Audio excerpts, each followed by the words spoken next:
Alo, chít cả yêu kiến miệng nó săn khéo giống bùi phủ.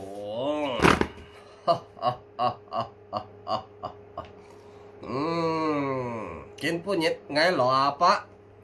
Thoát tiêu liền này bún thải chế ca thằng thằng chín chúa đó. Dít kỳ cùn,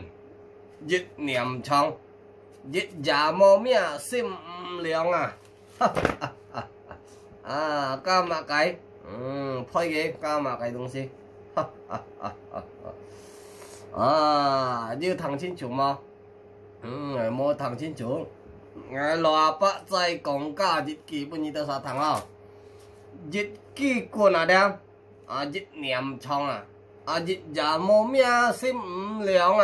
ca mà cái gì mà cái nào lò bát tôi講như thằng cái gì xí hệ mà cái đó thằng chính chủ đây dịch kỳ côn dịch niệm trong dịch giả mô mía sim liang điều cái gì xí là lại chơi muốn chọn đấy điều muốn chọn cái gì xí chơi hệ muốn chọn nào dịch kỳ côn dịch niệm trong dịch giả mô mía sim liang